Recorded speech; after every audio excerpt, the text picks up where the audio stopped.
Alrighty, it's preparing. Let me get find my screen.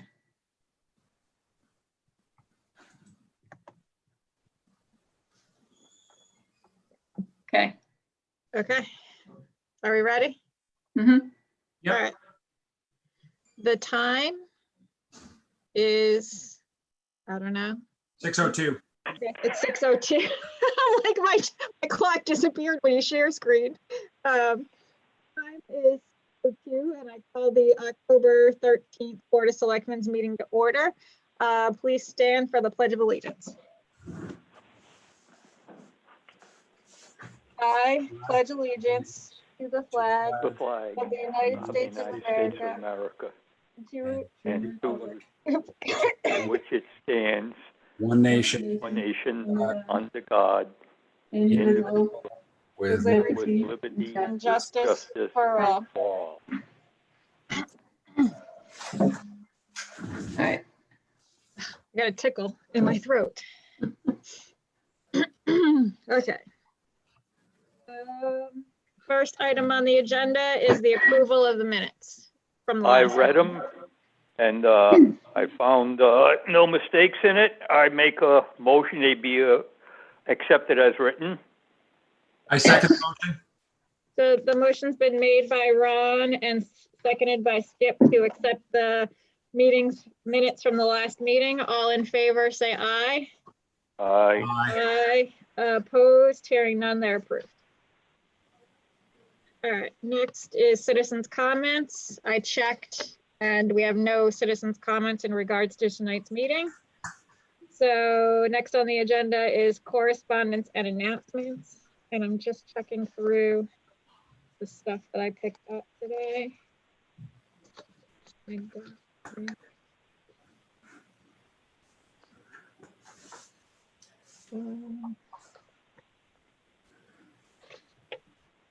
There's a letter from Denise Merrill from the Secretary of State's office.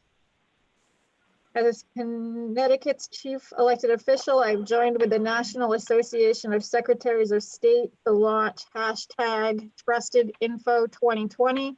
This is a new education effort to promote election officials as the trusted source of election information. By driving voters directly to election officials' websites and social media pages, we will ensure voters are getting accurate election information and cut down on the misinformation and disinformation that can surround elections. Trusted Info 2020 aims to highlight state and local election officials as the credible, verified source for election information. You can help by displaying the enclosed poster. Do we have a poster? yes.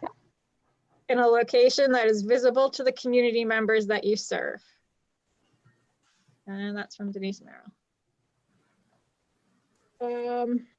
So we got that, and then I just have some announcements. Free COVID drive-through COVID testing Sunday, October 18th, 9 a.m. to 12 p.m. at the Griswold Health Center.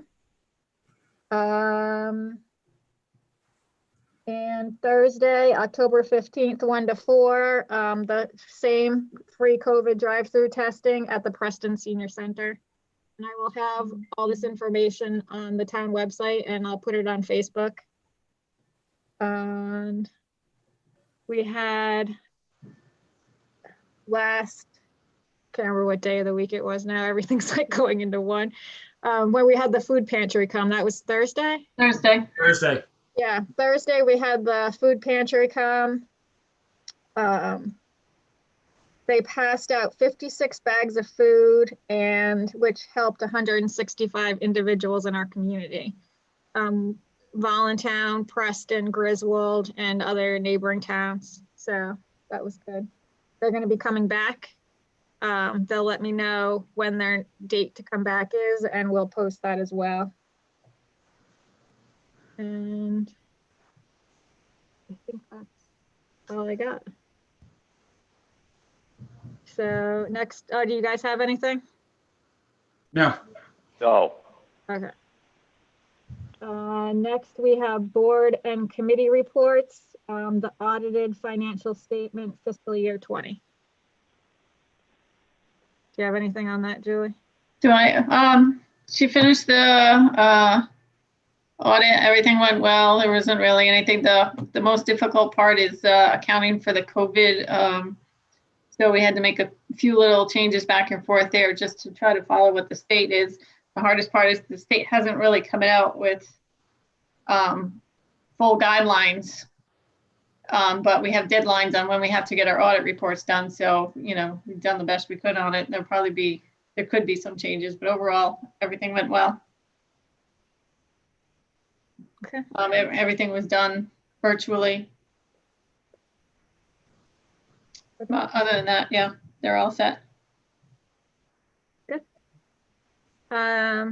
So next on the agenda, we have old business A. Do you have to approve them or Do we? for the auditor? Okay. I make a motion that we approve the audit findings. I second that. All right, so the motion's been made by Skip and seconded by Ron to approve the audited financial statement for the fiscal year 20. All in favor, say aye. Aye. Opposed, hearing none, they're approved. Okay, so moving on to old business, the first is COVID compliance. Since the last meeting, we did have a complaint about Sunny's. They weren't on our complaint list before. I passed that on to Uncas Health because they do serve food there, and they were going to send an inspector out there and review the protocol with them. So they were going to take care of that. Our COVID cases in town have gone, we've had 3 confirmed positive since last Tuesday. So that's in 1 week. We had 3. The school has had 2 confirmed positive. So, and I think that one of those is not in the 3 from last week. One of them is, so that would be a whole nother. So it's not yet reflecting on the Uncas Health District total number. Right. So the cases are going, we're seeing a surge in all the neighboring towns and here, even though ours is still like really low compared to other towns. There is an increase. I don't have it on me. I did have Patrick at Uncas Health passed out today, suggested like COVID, if you get if there's positives in your municipal employees, he sent out a guidelines that was from the other health district. It's all reflected on COVID, not COVID, CDC and state guidelines for the protocol if a municipal employee is within a contact of a COVID case and whether they are actually COVID positive. I was going to change that into a reflect Uncas Health and use those as guidelines, if that was okay with you guys. They're just straight up from CDC. Mm-hmm. So quick question, just something you said there. So if a municipal employee is, in the way, it wasn't your words, but the way I was hearing it was, if a municipal employee lives with someone who is on a contact tracing list, or is Let me see, I can find it, I can read it to you. But I said I was gonna do a lot of reading today. Let me find it. It's not that long. Yeah. I just didn't have a time to amend it and. Understood. I just want to make sure we understand what we're agreeing with here. That's all. Okay. Yep, that's what I figured. I found it. Okay. It's called Protocol for COVID Exposures, Municipal Employees. Close contact to a positive. Ideally, a close contact should be quarantined for 14 days from the last day of exposure to the infected person. However, if the close contact is essential to the continuity of operations for the municipality, the close contact can continue to work with the following recommendations. A, must always wear a mask and stay 6 feet away from others. B, should not be in a vehicle with others. C, monitor for symptoms and must leave work if any developed and get tested. They must stay home, isolated from others while awaiting results. The close contact can be tested to establish a baseline, but a negative test does not mean they will not become infected. It can take up to 14 days to become infected, which is why the quarantine period is 14 days. A negative COVID test does not negate the need for a 14-day quarantine. A contact of a close contact does not need to be quarantined or be concerned. Example, if a spouse was exposed to someone with COVID-19, a close contact, they need to quarantine. However, the other spouse is considered a contact of a contact and does not need to quarantine. Symptomatic and positive cases. As soon as any symptoms develop, the employee must leave work and plan to be tested. And it says, see the LLHD website. So I have to change that. The employee must quarantine at home while waiting for the results. If the results come back positive, the employee must isolate at home away from family members for 10 days, beginning on the day their symptoms started, or from the date of the positive test if asymptomatic. Example, a cough started on 10/1, they must isolate until 10/11 and may return to work on 10/12 if their symptoms are improved and they have been fever-free for 24 hours without fever-reducing medication. Excuse me. Further testing is not recommended as tests may continue to be positive due to RNA fragments still present. Research has shown that people are not infectious after 9 days. Employees should report positive test results to their supervisor, who will notify. It'll be changed to UNCUS, so contact tracing can be started. Contact tracing, individuals who test positive look back 48 hours before the symptoms started and make a list of close contacts, which means less than 6 feet for 15 minutes or more. A person is infectious 48 hours before symptoms start. It says Lighthouse Health, Ledge Light Health District, but it'll change to UNCUS. Contact tracers will need this information to perform their duties. Supervisors should work with the positive individuals to determine close contacts within the workplace. The positive case needs to take their temperature and monitor symptoms daily.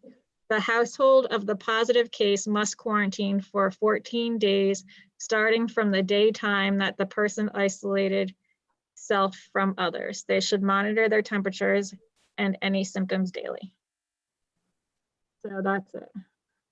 Okay, no, just the way you said it initially, and I may have misheard it sounded like you were saying second order contact, but that is saying first order contact only.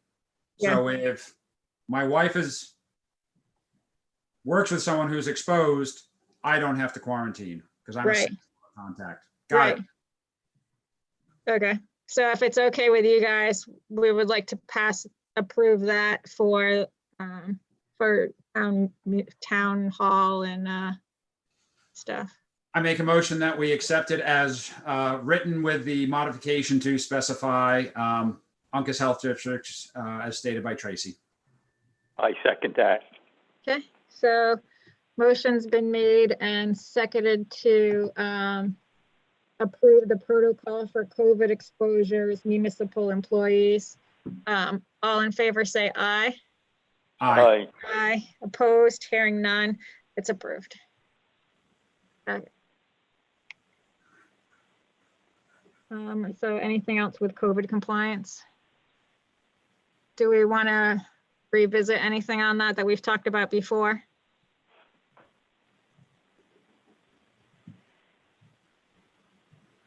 I don't think we have any need to. Okay. All right, moving on to the dairy farm abatement. We still have to approve, we have the Jillo farm and we still have to approve the other farm. Gallup. Gallup, yep. Were you able to ask about the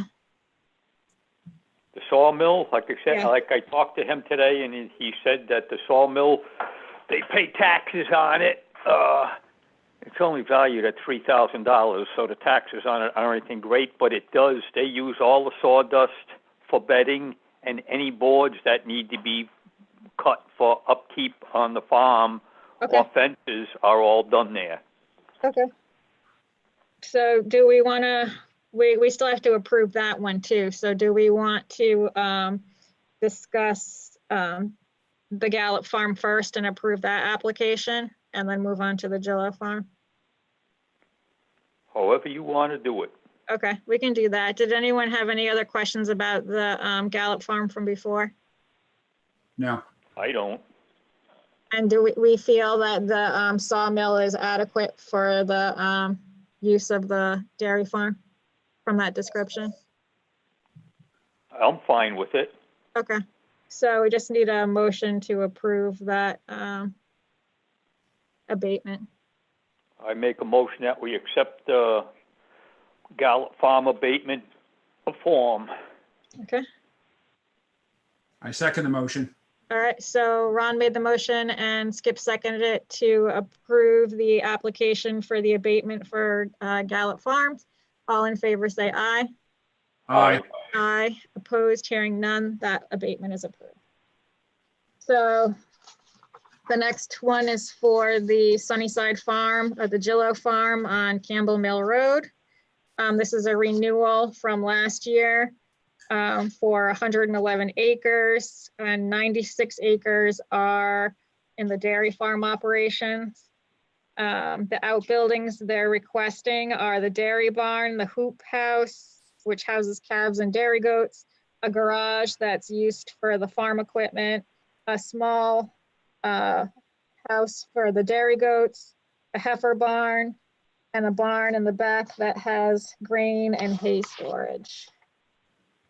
That's all the same as last year? I think so, yes. I didn't get a copy of last year's, but it just says a renewal. So. I make a motion, we accept that abatement form. Okay. Skip, do you second? I second. Okay, so Ron made the motion and Skip seconded to approve the dairy farm abatement for Sunnyside Farm, the Jillo Farm. All in favor, say aye. Aye. Aye. Aye. Opposed, hearing none, that is approved. Public meeting guidelines. All right. So we started talking about this last week or the week before, I don't even know anymore.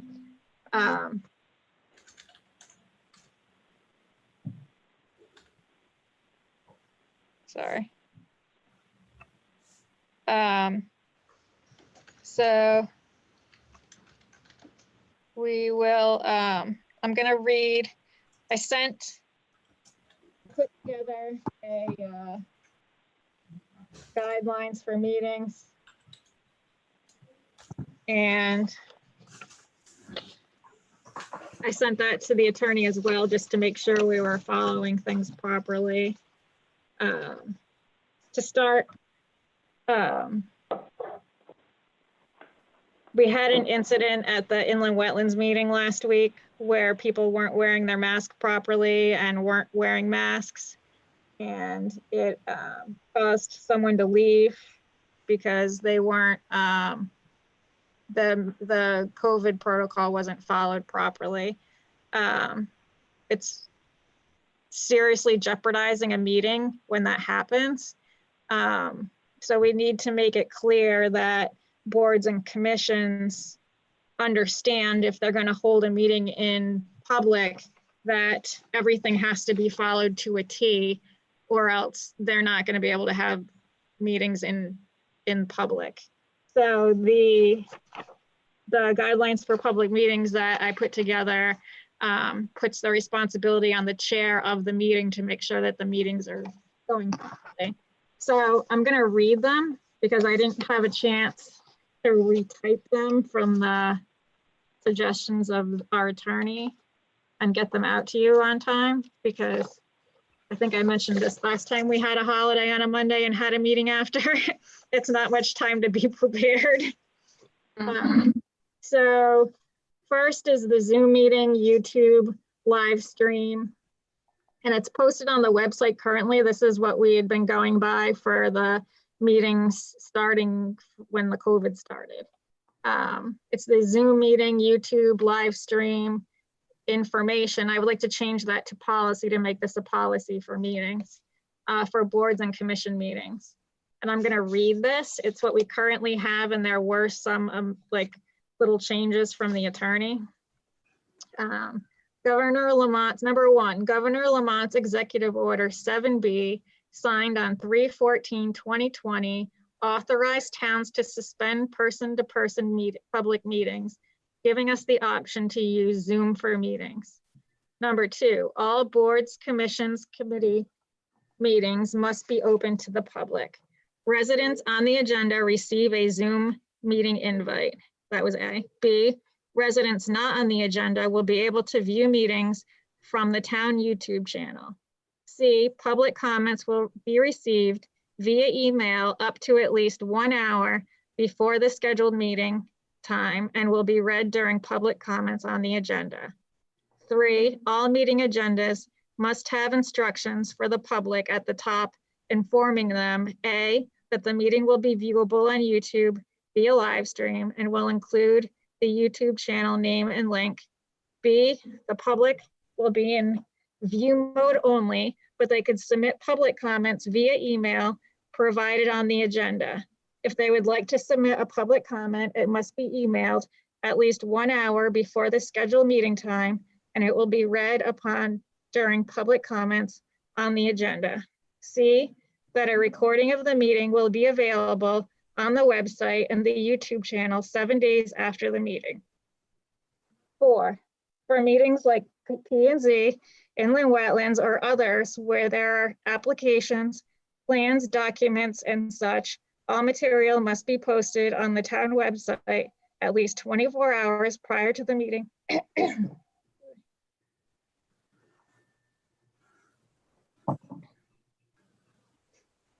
To be posted to the meeting for public review. All information from the public must be received at least 24 hours prior to the meeting.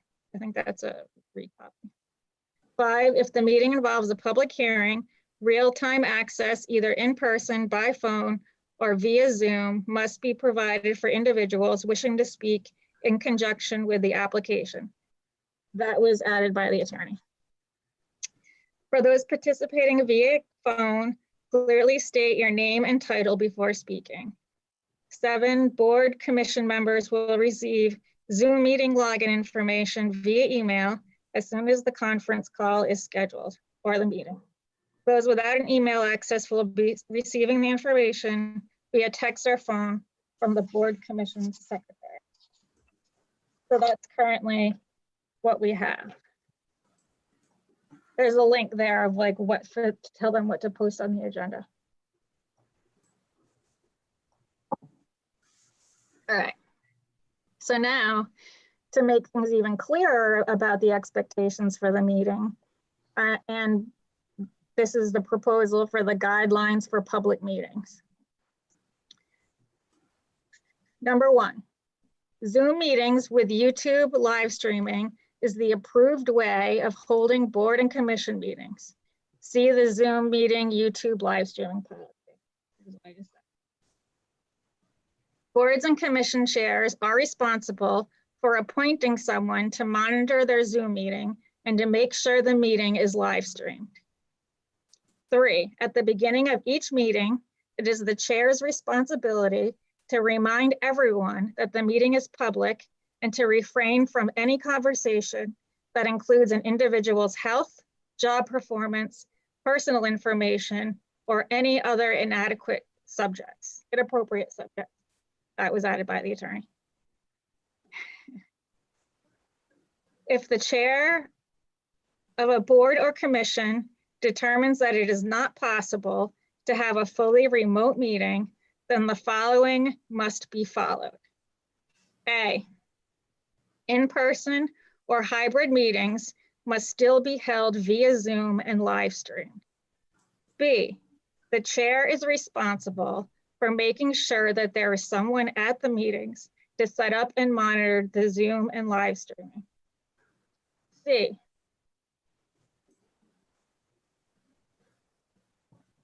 the chair is responsible for making sure that the mask wearing order is enforced.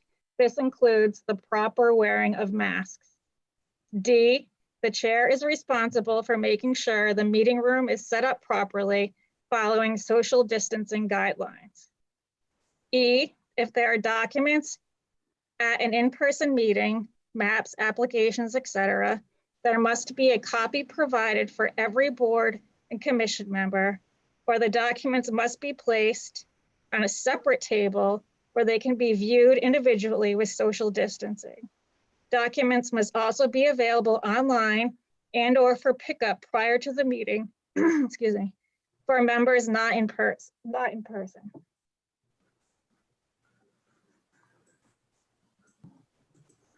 If the meeting involves a public hearing, real-time access either in person, by phone, or via Zoom must be provided for individuals wishing to speak in conjunction with the application. G, no more than 10 people can be in the meeting room. If more than 10 people show up, the meeting must be rescheduled. H, if the chair determines that more than 10 people could show up in person, the chair may move the meeting to a different location that is appropriate for public meetings. I had Chinese food for dinner and it's like making me so dry. You're doing fine. This must be publicly noticed, and points A through F or G, A through F must still be followed. Let's see. These guidelines were made considering the following. Due to the COVID-19 guidelines and with input from the fire marshal, it has been determined that the town hall meeting room can safely hold no more than 10 people. All meetings are public meetings and no one can be denied attendance. All meetings must be held in a way in which people who are high risk for COVID-19 complications and those who are uncomfortable attending in person can still attend. And lastly, FOIA requirements must be followed at all meetings. And that's that. So I don't know what you guys think about this. I fully agree with them. I have no issue with anything that you just put out there. Got to do what you got to do. Okay. I make a motion that we accept the policy as written The I'll second policy that. and the guidelines. and the guidelines, yes. Okay. I'll still second it. All right. So the motion's been made by Skip and seconded by Ron to accept the Zoom meeting YouTube live stream policy and the guideline for public meetings. All in favor, say aye. Aye. Aye. Opposed? Hearing none, they're approved.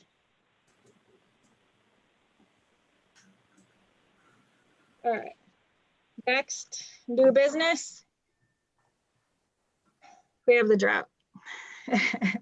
If we didn't have enough with COVID, now we have a drought too. Yeah. I had a meeting this morning. Well, I've had a couple of meetings, but my most recent one was this morning with the Connecticut Department of Health, Patrick McCormick from Uncas Health, Mike Caplet from Region 4 Emergency Management, Eric Lindquist from OPM, and a bunch of people from DPH that specialize in the public wells. Because what we're most concerned about right now are people's wells going dry and people who have low water levels in their well, and making sure that their drinking water is not making them sick. So they gave me a bunch of information to put out to the public, to encourage people to test their wells if their water level's low, to make sure their drinking water is safe, to discourage people from getting tankers of water and putting it in their well, to discourage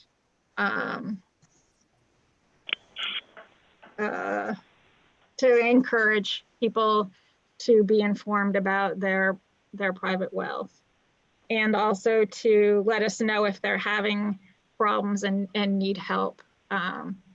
They're offering assistance with testing if people are in hard times right now because of not working with COVID. They'll work with them. We're just trying to get the information out there because they are private wells. Unless people actually come to us, we won't know. We did do a survey a couple of weeks ago. From that survey, we had 16 people with dry wells, 30 people who had low water pressure, and 142 people responded with the survey. So, wow, that's quite a big number. I'm impressed. Yeah. So we do have bottled water, cases of bottled water at the firehouse that are available for free for people with low wells, no water, or low water pressure. The firehouse is staffed during the day so if they wanted to stop by anytime 9 to 4, it helps to call first to make sure they're there, but there is a decent amount of water there right now, and depending on how much we need, we might be able to get more too. We're working on places to see if there's a need for public showers. We're working on ways to figure something out there, but the more we know with the need on that, the easier it would be to arrange something. So that's where we are with the drought. We did move up to level 3 within the past week. Out of how many levels? How high does this go? There's 5. There's 5 levels.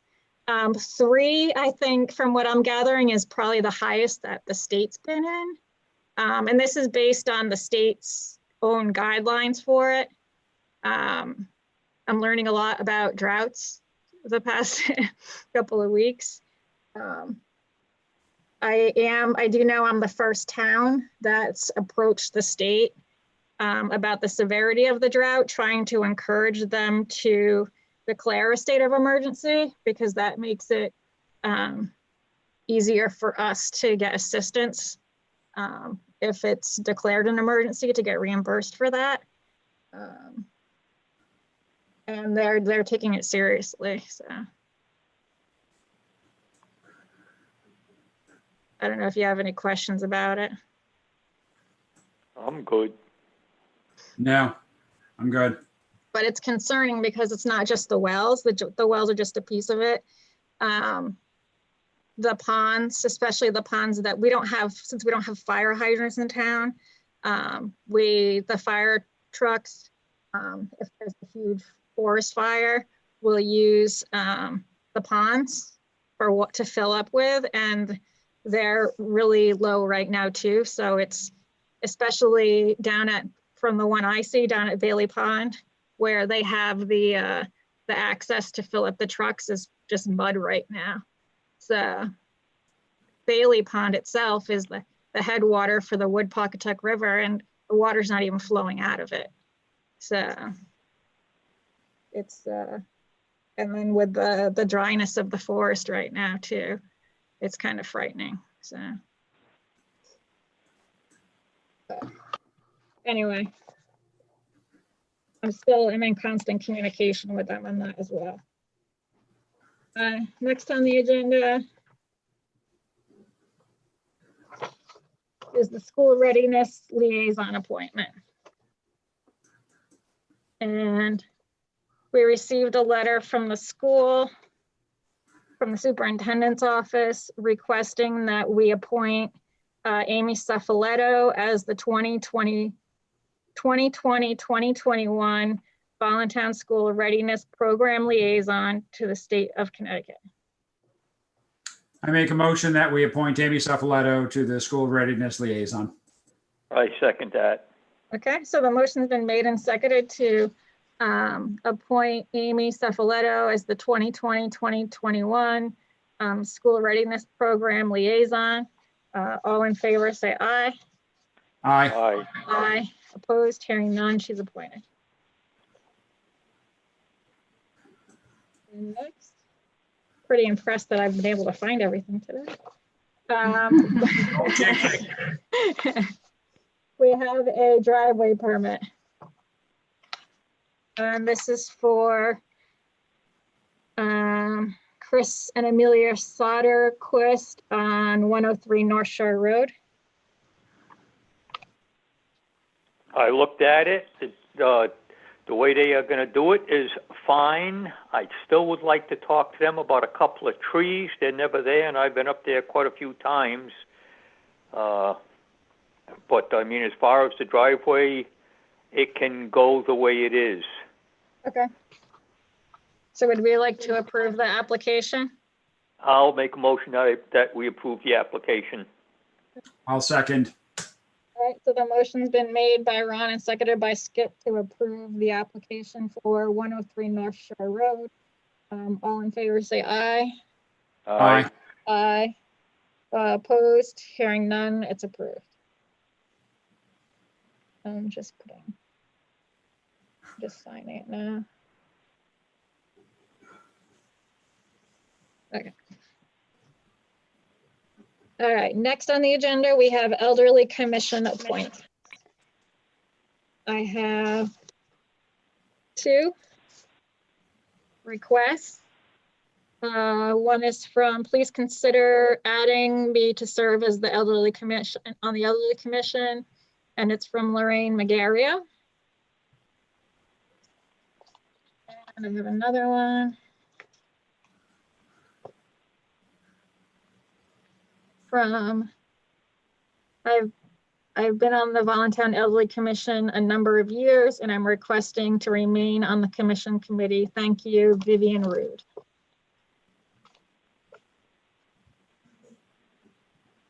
I make a motion that we accept both requests to be put onto the commission, the Elderly Commission. I second. How many does that bring us up to now? 5. Yeah. 5.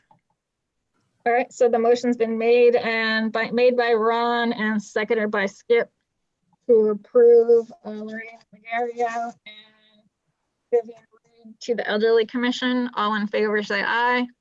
Aye. Aye. Opposed, hearing none, they're appointed. Next on the agenda, we have tree removal. And I think you know what this is, Ron. Yeah, there's a dead tree as you stand at the town hall and look over toward Rice's house, right along the border there. It's near his barn. And I asked Pam to talk to Joe Thero about it. I haven't heard back from him, but when I looked, it was Rice, Mr. Rice, who stopped and talked to me when I was putting letters on the sign. And he said that he didn't know if it was on our land, his land, or half and half.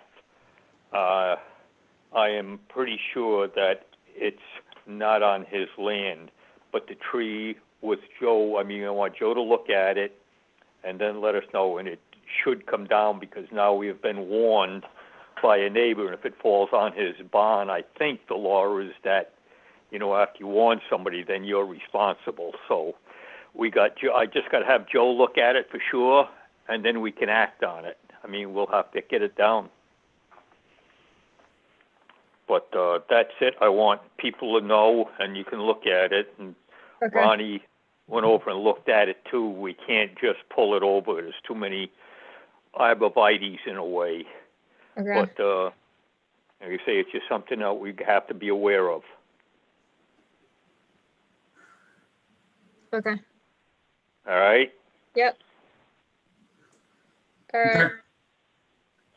So next on the agenda is executive session. To go into executive session to discuss job description review and a job title change. So I just need a motion to go into executive session and to add Julie I to it. make a motion to go into executive session.